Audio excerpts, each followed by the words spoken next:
好莱坞厉害的作曲家很多，只要混得够久，写得够好，一定有得奖的那一天。但是偏偏就有一个运气很不好的人，想到就令人扼腕。他曾为许多大片做过音乐，他的风格清新独特，他更来自实力深厚的演艺世家，血液里面流着人生胜利组的 DNA。 然而连后起之秀好莱坞资龄都没有他生的 Alexandre Desplat 已经拿下2座小金人，但偏偏这个倒霉鬼已经入围超过15次了，却1次都没拿到。你说他是不是很衰呢？嗨，大家好，我是 Sherry， 今天要介绍史上最被低估的黑马作曲家与他那优雅迷人又令人难忘的电影配乐。Thomas Newman 来自大名鼎鼎的配乐世家，他的爸爸是奥斯卡得过最多奖项的纪录保持人 Alfred Newman 9座。也许你太年轻没听过 Alfred Newman， 或者没看过他写的老片，但 Alfred Newman 这个名字对于整个好莱坞产业的发展，以及他掌管的 Fox 录音室，都在近代西方影坛中占有举足轻重的地位哦。想当然，这样一个配乐教父生出的儿子，一定会继承父业，甚至青出于蓝吧。说到儿子，其实这位 Alfred Newman 有2个，一个就是本片主角 Thomas Newman， 另外一个则是主角的哥哥 David Newman。本身是著名配乐家兼指挥家的哥哥，曾参加制作过《冰原历险记》和《西城故事》的配乐。2兄弟还有一个堂兄弟是皮克斯常合作的配乐家 Randy Newman， 他曾做过《玩具总动员》和《怪兽电力公司》。而 Thomas Newman 的叔伯 Emil 和 Lionel 也都是电影音乐工作者。除了巴哈那祖传3代的音乐家族，我还无法想到另外一个能生出这么多音乐人的家庭啊。但即便他的出身如此显赫，并不代表 Thomas 的音乐路就此平步青云哦。虽然小 Thomas 常在片场闲晃，看着父亲叔伯制作音乐，但他当时也只觉得这是父亲的工作，跟他没关系。直到父亲在他14岁过世后，也许是受到打击，或者是想要用音乐来纪念父亲， Thomas Newman 才开始对配乐认真起来。在耶鲁大学作曲系毕业后， Thomas 本来要走剧场音乐，但是叔叔推了他一把， Thomas 就一头栽进了好莱坞的配乐圈。让 Thomas 走上电影配乐的关键人物，除了父亲，还有就是《星际大战》的反派主角黑武士 Darth Vader。 话说在1983年 Thomas 得到了第1次为电影配乐的机会。其实大家都知道《星际大战》是 John Williams 的名作，但是在绝地大反攻某一个场景，黑武士在陆克怀中死去的配乐其实是 Thomas 写的。 I won't leave you。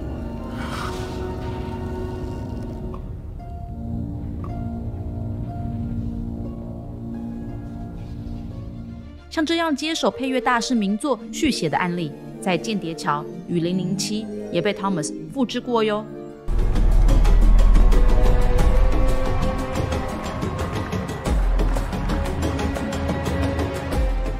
也或许因为这样，许多人认为 Thomas Newman 的原创感并不是那么的明显，他的旋律并不像他接手配乐的前辈 John Williams 或 John Barry 那么朗朗上口，有很深的记忆点。但是 Thomas Newman 营造出的一种清新空灵感，却是好莱坞前所未有的。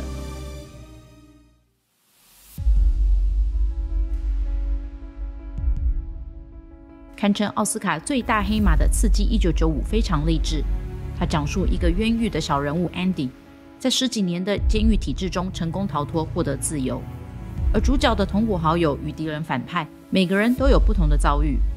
电影借由这些角色，也反映出各种人性与行为。此片虽然没有得到当届的奥斯卡最佳影片，却是美国史上被票选为前100大。而在当年的 Blockbuster 录影带店倒吃甘蔗，还曾是美国人最喜爱租片的电影呢。电影中有2幕最令人感动的场景，皆来自音乐的设计与铺陈。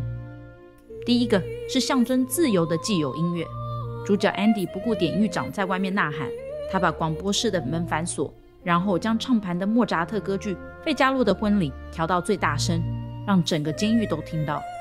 所有正在工作的犯人瞬间停下来，他们不懂这些意大利女人在唱什么，但仿佛在那一刻，他们所有的烦恼与罪恶都被音乐洗涤了。这幕用的音乐是莫扎特歌剧，虽然不是 Thomas Newman 写的，但可算是整片的定锚处。关于这首歌剧在刺激1995的作用，欢迎看我另外一部影片，为什么金奖电影都爱用莫扎特的音乐。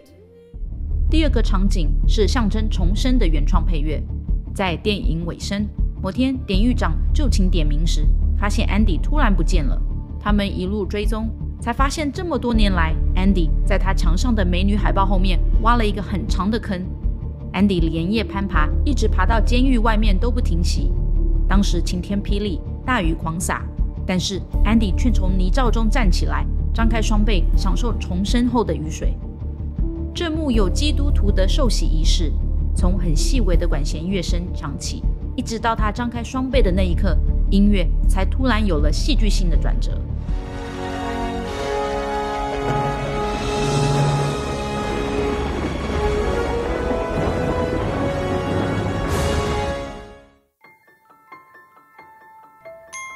Thomas Newman 的主旋律一向没有太强烈的记忆点，但就是这种平时不奢的风格，更适合男主角 Andy 卧薪尝胆的个性。若真要说最出色的主旋律，那就是仅出现2次的主题曲 Main Title。 主题曲第一次出现时，是檐下工作的囚犯们正享受微风与冰啤酒那一刻。 Andy 和典狱长打交道，他愿意帮忙做账，但要求同伴们享用冰啤酒与不被打扰的休息。 Want a cold one, Andy? No, thanks. Gave up drinking.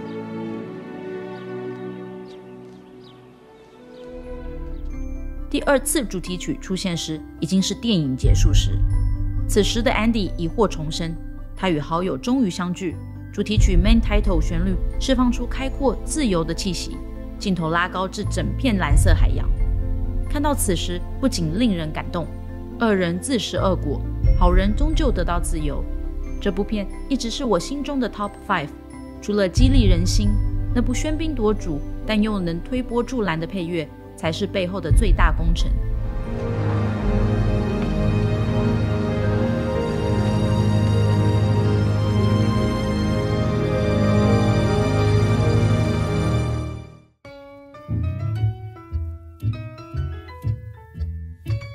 女人香这部电影是描述一个贵族学校的穷学生 Charlie 如何被其他纨绔弟子捉弄。当其他同学有钱去瑞士滑雪时， Charlie 却必须打工赚钱。他结识了脾气暴躁的盲人上校 Frank Slade， 两人的相处过程既逗趣又感性。菜鸟学生不知如何和看遍世态炎凉的上校相处，从开跑车到上校和美女在餐厅中跳起 Tango。 本来打算准备求死的上校却被 Charlie 劝退，也导致上校最后一刻为 Charlie 在学校法庭中挺身而出。尤其在法庭的场戏，真是令人拍案叫绝。If I were the man I was 5 years ago, I'd take a flamethrower to this place. 女人香不是传统的学院故事，不仅令 Al Pacino 获得奥斯卡最佳男主角，也得到了最佳影片和最佳剧本3项大奖。但是想都没想到，为这么棒的电影写配乐， Thomas Newman 居然又落奖了。在这部金奖电影中， Thomas Newman 不按牌理出牌的独特风格，让这部文艺片更立体多面。首先，他在主题曲 Main Title 使用的合成器就令人玩味无穷。Main Title 用各种拨弦乐器混合电子合成器，仿佛像曼陀林与吉他的交织，多彩缤纷，生动又有趣。在90年代传统好莱坞文艺片，这算是非常大胆创新的表现。Thomas Newman 也用这种风格描述学生戏弄老师的恶作剧，他另外还加上苏格兰风笛和竖琴。这样的开头方式也让人很好奇，女人香到底在说什么故事呢？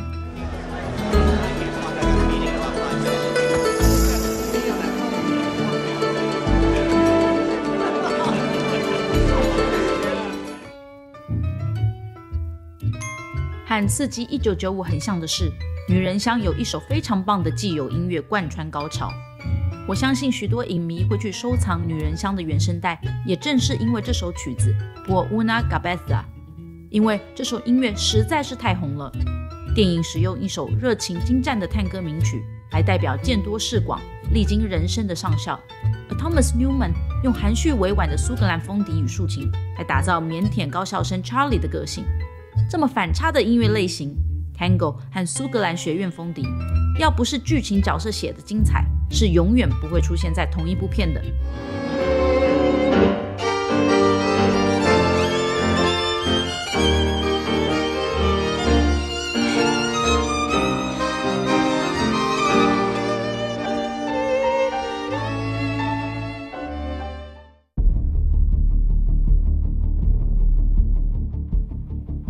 1917是讲述第一次世界大战发生的故事。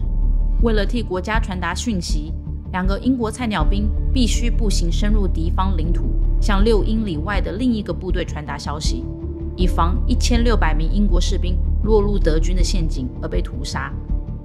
1917应该是 Thomas Newman 最接近小金人的作品了。在片头曲，他故意误导观众，用柔和的弦乐、钢琴和大提琴独奏开场，但是随即在 Up the Down Trench 便产生了截然不同的音乐风格。Thomas Newman 用合成声脉动、打击乐节奏以及不和谐的半音阶，不断让电影进入紧张恐惧中。这跟他之前温柔的绅士风格真是天差地远啊！ All I'm saying is that we wait. Yes, you would say that because it's not your brother, is it? 1917是 Thomas Newman 头一回做战争片的配乐，他融合了其他配乐大师的风格，从极简音响主义家 Hans Zimmer 的 Dunkirk， 融合古典音乐的 Dario Marianelli 在黑暗时刻中的表现，到用大提琴独奏的 John Williams 在艺伎回忆录的表现，甚至在 Log House 这一曲写出像纸牌屋几乎一模一样的旋律、节奏和调性。